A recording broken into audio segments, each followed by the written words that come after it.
Hello. হ্যাঁ, আমি সুস্মিতা বলছি। হ্যাঁ, আজকে আমি একটা টপিক রাখবো, সবটাই রাজনীতির উপরই। আহ, রাজনীতির সঙ্গে যে ইয়াং জেনারেশন যে একটা হৃদ্রতা তৈরি হয়েছে, সেটার উপরে বেস করে আমি কিছু কথা আপনাদের সাথে শেয়ার করতে চাইছি। এখন কথাটা হলো, আহ, বর্তমানে বাংলাতে দেখছি যে মানে 100% ছেলেরা, মেয়েরা, মেয়েদের থেকে ছেলেরাই বেশি, 100% ছেলেরা মানে রাজনীতির মধ্যে প্রবেশ করে গেছে। একদম মানে ঘোরতরভাবে রাজনীতির মধ্যে প্রবেশ করে গেছে। এবং এরা কি করে সেটা সম্ভব হয়, কি করে সেটা সম্ভব হয়, তার কারণ হচ্ছে ইয়াং যে জেনারেশনটা, সেই ইয়াং জেনারেশনটা তো শুরু করে কলেজ থেকে। হ্যাঁ, আফটার 12 যারা প্রফেশনালে যায়, প্রফেশনাল যারা একাডেমিক কোয়ালিফিকেশানে জেনারেল লাইনের উপর BA, BSc, BCom, MA, MSc, MCom ওই লাইনে চলে যায়, বা বিএ ফার্স্ট ইয়ার, বা ইঞ্জিনিয়ারিং ফার্স্ট ইয়ার, বা মেডিকেলে ফার্স্ট ইয়ার, সেকেন্ড ইয়ারে এরা ঢুকেই কী করছে, সঙ্গে সঙ্গে রাজনৈতিক দলের মধ্যে নাম লিখিয়ে দিচ্ছে। এবং সেখানে কিছু সিনিয়র সিনিয়ররা আছে যারা ওই দলেরই ভুক্ত, ওই দলে অন্তর্ভুক্ত, এবং তাদের আবার সিনিয়র যারা আছে তারা হয়তো আজ থেকে 44 বছর আগে যারা সিপিএম শুরু করেছিল, তারাই তাদের পথ প্রদর্শক। এখন কথাটার থেকে বড় কথা হচ্ছে, আমি দেখছি যে ভীষণভাবে একদম মানে ইয়াং জেনারেশন জড়িয়ে পড়েছে। ইয়াং বলতে কি, এই 17-18 থেকে সব শুরু করে দিচ্ছে। মানে সেটা খুব মানে আমার কাছে একটা কি বলবো, একটা অবাকের মতন বা অদ্ভুত লাগছে। কারণ হচ্ছে, আমি কোনো রাজ্যে আমি দেখলাম না যে এডুকেশনে মা বাবারা পাগলের মতন মানে 12 পর্যন্ত পাগলের মতন দৌড়াদৌড়ি করছে, ওই কোচিংয়ে দিচ্ছে, সেই কোচিংয়ে দিচ্ছে, ওই সাবজেক্টের কোচিং, সেই সাবজেক্টের টিউটার, কি না ডাক্তার বানাবে, কি না ইঞ্জিনিয়ার বানাবে, কি না অমুক তমুক বানাবে টানাবে। প্রত্যেকটা মা বাবারা যে আমরা চাই যে আমাদের সন্তানটা খুব সুন্দর মানুষ হোক, মানুষের মতন মানুষ হোক। এখন বর্তমানে আরও যেটা পরিস্থিতি, মানে সেটা হচ্ছে মা বাবারা হচ্ছে শিক্ষাটাকে এখন এডুকেশন মানে শিক্ষাটাকে এখন অর্থ রোজগারের হাতিয়ারের জায়গাতেই নিয়ে এসে, এবং স্বাভাবিক সব মায়েরা চাইবে, আমরা নিম্ন মধ্যবিত্ত ঘরের, আমরা চাইবো না যে আমার সন্তান কষ্ট করে জীবন কাটাক।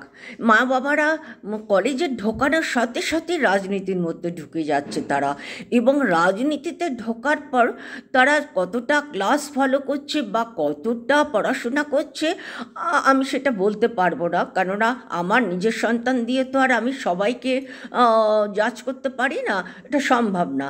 কিন্তু কি, প্রতিটা মা বাবাই তো কলেজে পাঠাচ্ছে যে তারা সুন্দরভাবে পড়াশোনা করুক, এবং কলেজে প্রফেসরদের ক্লাস ফলো করুক, এবং ভালোভাবে পড়াশোনা করে ভালোভাবে রেজাল্ট করুক, প্রত্যেকটা মা বাবা। কিন্তু আপনারা কি বলতে পারবেন, রাজনীতির লোকেদের কাছে আমার প্রশ্ন, যারা রাজনীতি করছেন তারা তো সব বয়স্ক, যারা টপে রয়েছেন সিনিয়রে, আপনাকে বুকে হাত দিয়ে বলতে পারবেন যে কোনো মা বাবারা রাজনীতি করার জন্য কলেজে পাঠাচ্ছে? মানে 80 থেকে 90% মা বাবারা চায় যে সন্তান একটা ভালো এডুকেশন নিয়ে একটা রোজগারের রাস্তা করুক, তার জীবন যেন সুন্দর এবং স্বচ্ছ হয়ে ওঠে, ভালো সুন্দর জীবন হয়ে ওঠে, সে যেন গরিবত্বের মধ্যে দিয়ে জীবন না কাটায়। প্রত্যেকটা মা বাবাই সেটা চায়, যার যেমন সামর্থ্য অনুযায়ী তারা সেই ধরনের স্কুল কলেজ যা কিছু কোচিং ফোচিং দেয়া টেয়া সব কিছু করে। কিন্তু আমার একটাই প্রশ্ন, মা বাবারা যে কলেজে পাঠাচ্ছে তারা কি এই রাজনীতিতে নাম লেখানোর জন্য কি পাঠাচ্ছে? যে সিনিয়র যারা রাজনীতিবিদ কিনা আমি বলতে পারবো না, যারা রাজনীতির টপেতে রয়েছে তারা মেয়েদেরকে কলেজ থেকে একেবারে তালিম দিতে শুরু করে দেয়, আর তারা দলীয় মানসিকতার মধ্যে আবদ্ধ হয়ে যায়। এখন দলীয় মানসিকতা আবদ্ধ হলেই তো শত্রুতার পরিণত হয়েছে। আননেসেসারি একটা দলের মধ্যে যুক্ত থেকে এই একের সঙ্গে অপরের দ্বন্দ্ব বা সম্পর্ক খারাপ বা তর্কাতর্কি বা বিবাদ বা প্রতিবাদ, এগুলো কি ঠিক? ঠিক না। কিন্তু আমি এই কথাও বলবো না যে আপনারা অন্যায়ের বিরুদ্ধে প্রতিবাদ করবেন না, এবং ছেলে মেয়েদেরও বলছি না যে তোমরা অন্যায়ের বিরুদ্ধে প্রতিবাদ করো না। প্রতিবাদ আমাদের সারা ভারতে একটাই রাজ্য, সেটা হচ্ছে পশ্চিমবঙ্গ। অন্য কোনো রাজ্যে এই ধরনের প্রতিবাদ করে না, মানে 1%ও করে না। আর সবচেয়ে আমার এই কারণেই দুঃখ লাগছে যে সন্তানরা কোথায় গিয়ে পৌঁছিয়ে যাচ্ছে, এবং উপরের মহলের সব সিনিয়র রাজনৈতিক জায়গার লোকেরা তাদেরকে এইভাবে ইনভলভ করে দিচ্ছে। যখন একটা ভালো ছেলে দেখছে বা ভালো মেয়ে দেখছে বা বেশ একটা সব দিক থেকে ট্যালেন্টেড, তাদের জীবনটাকে এর মধ্যে ঢুকিয়ে দিচ্ছে। সেটাও কথা না, যে যেই লাইনটাকে পছন্দ করবে সে সেই লাইনটাকে তো অবশ্যই চুজ করবে, সেটা রাজনীতি হোক বা ডাক্তারি হোক বা শিক্ষকতা হোক, সেটা কথা না। কথাটা হচ্ছে স্কুল কলেজ মধ্যে দিয়ে মা বাবারা যখন পড়াশোনা করতে পাঠায়, তখন তো যেভাবে হোক তাদের এডুকেশনটা কমপ্লিট করা উচিত। আমি এও দেখেছি, আমি যখন কলেজে পড়ি, বছরের পর বছর টাকা দিয়ে দিয়ে কলেজের সিট আটকিয়ে রেখে দিয়েছে, রাজনীতি করছে আর কলেজ আটকে রেখে দিচ্ছে, সে পরীক্ষাও দিচ্ছে না, সে ডিগ্রি পড়ছে কিন্তু পরীক্ষা দিচ্ছে না। এইভাবে একটা রাজনীতির মহলের মধ্যে ঢুকে যায়। সে এখনও রাজনীতির মধ্যেই রয়েছে, সেই মহিলা এখনও রাজনীতির মধ্যে রয়েছে, সেটা আলাদা ব্যাপার। কিন্তু এগুলো এক্সেপশনাল। কিন্তু আমি 80 থেকে 90% ছেলে মেয়েদের দেখছি পুরোপুরি কলেজে ঢুকে একদম মানে ঘোরতরভাবে রাজনীতির মধ্যে ঢুকে যাচ্ছে। আরেকটা হচ্ছে, সেটার প্রত্যক্ষ প্রমাণ করতে পারছি ভীষণভাবে, যখন ফেসবুক বা ইউটিউবে যখন তারা তাদের মন্তব্য জানায় বা বলে, তখন বোঝা যায় যে তারা একটা দলীয়তা মানসিকতা রেখে দিয়েছে। দলীয়তা মানসিকতা যখন তাদের তৈরি হয়েছে, তারা নিশ্চয়ই তারা রাজনীতির উপরে একটা সাপেক্ষ নিরপেক্ষতা রয়েছে, নিরপেক্ষতা তো নেই, সাপেক্ষতাই রয়েছে।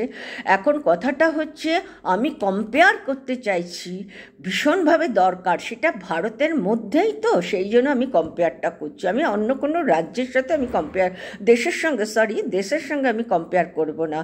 আমি যেখানে থাকি, মানে নট আ সিঙ্গল ইয়াং, মানে ছেলে যেটা বলছি, মানে কেউ আমার বাড়ির সামনেই একদম অপোজিটে, আমার ঘরের অপোজিটেই দেখছি বিজেপি অফিস, কংগ্রেস অফিস, একটা মানে ছেলে দেখি না যে তারা ওখানে ইয়ে করছে, মানে কি বলবো, পার্টি করছে, কেউ না। ওখানে খুব ভিড়। যখন বিজেপি থাকে তখন বিজেপি, যখন কংগ্রেস থাকে তখন কংগ্রেস, যখন দল মানে আঞ্চলিক দল থাকে তো আঞ্চলিক দল। কিন্তু এখন কথাটা হচ্ছে, সেখানে বিভিন্ন রকম লোক যায় তাদের সমস্যাকে সামনে রেখে সমাধান করতে, কিন্তু পিন ড্রপ সাইলেন্স, সেখানে কিন্তু এরকম লড়াই বা প্রতিবাদ বা দাঙ্গা হাঙ্গা বা বিশৃঙ্খলতা নেই, একদম নেই। সেই জন্য আমার একটা বিশাল বড় অভিজ্ঞতা অন্য রাজ্যে থেকে।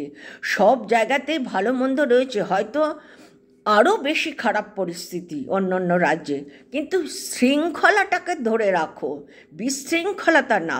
হ্যাঁ, মানুষ মেনে রেপ করে, ধর্ষণ করে, এ কী ধরনের জিনিস চলছে দেশের মধ্যে, রাজ্যের মধ্যে। সেই জন্য আমি মানে মা বাবাদেরকেও বলছি, যারা উপর মহলে রাজনীতি করছে তাদেরকেও বলছি, আপনারা এভাবে এক একটা ছেলে মেয়ের জীবন এভাবে ধরে ধরে নষ্ট করতে যাবেন না। তবে এই কথাও আমি বলবো, যারা ইন্টারেস্ট নেয় তারা অবশ্যই রাজনীতিতে নাম লেখাবে। কিন্তু এখন বর্তমানে যেটা দেখছি, সবাই রাজনীতির মধ্যে ঢুকছে, মা বাবা 3 বেলা রেঁধে খাওয়াচ্ছে, বাবা পয়সা খরচ করছে, আরামে রাত্রিবেলা রাত কাটাচ্ছে, সকালবেলা উঠেই কলেজের নামে তারা অমুক জায়গায় মিছিল করছে, তমুক জায়গায় এই করছে। আজকের কথাই আমি বলছি, হ্যাঁ, ব্রিগেডে একটা বিশাল বড় মামেদের একটা সভা।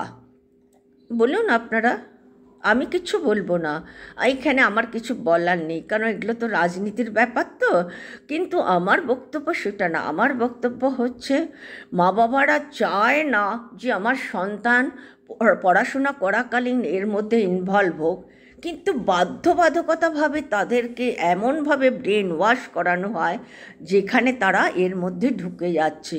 কিন্তু অন্যান্য রাজ্যেতে দেখছি যে কোনো ছেলে মেয়েদের উপর কোনো রাজনৈতিক প্রেশার ক্রিয়েট করে না। কোনো রাজনীতি, কোনো দল, কোনো ইয়াং জেনারেশনকে প্রেশার ক্রিয়েট করে না যে তুমি এসো, বা তুমি একটা সবাই যোগদান দিয়ে দেখো যে কি কেমন লাগছে, কোনো কিচ্ছু না।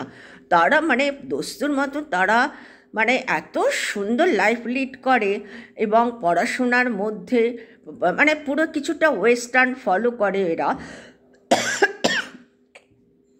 সরি, আমার খুব ভালো লেগেছে সেইটা। সেই জন্য আমি আপনাদের কাছে আমি আবার বলছি যে এর থেকে যতটা দূরে রেখে তাদেরকে মানুষ করতে পারেন মানুষ করুন।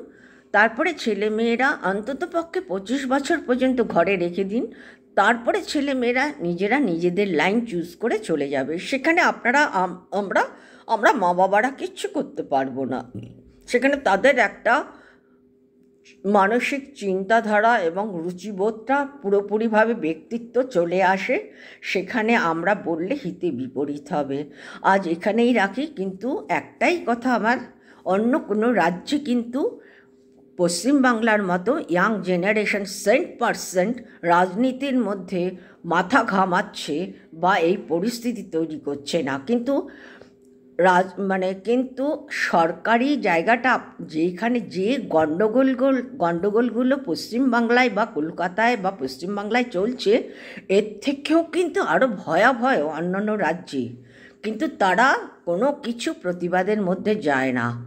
তারা শুধুমাত্র ইলেকশনের মধ্য দিয়ে তাদের দল সরকারে গঠন হয়, কেউ কখনো বিজেপি আসছে, কখনো কংগ্রেস আসছে, কখনো আঞ্চলিক দল আসছে, কখনো অমুক দল আসছে, কখনো তমুক দল আসছে, আসতেই পারে। কিন্তু দাঙ্গা হাঙ্গা করে এইভাবে হয় না যে আমাকে নিতেই হবে এনি কস্ট, আমি পশ্চিমবাংলাকে হাতের মুঠোর মধ্যে আনবো, তার জন্য যেভাবেই হোক আমি এখন সভা তৈরি করব, মিটিং করব, মিছিল করব, আরও কি অনশন করব। এগুলো একদম খুব উশৃঙ্খলতা বলে এগুলোকে, এবং এখান থেকে সন্তানদের আরও বেশ খারাপ হয়ে যায়। ওকে, আজকে আমি ছাড়ছি, এইটুকুনি বললাম। পরের এপিসোডে আমি আরও কিছু বলবো।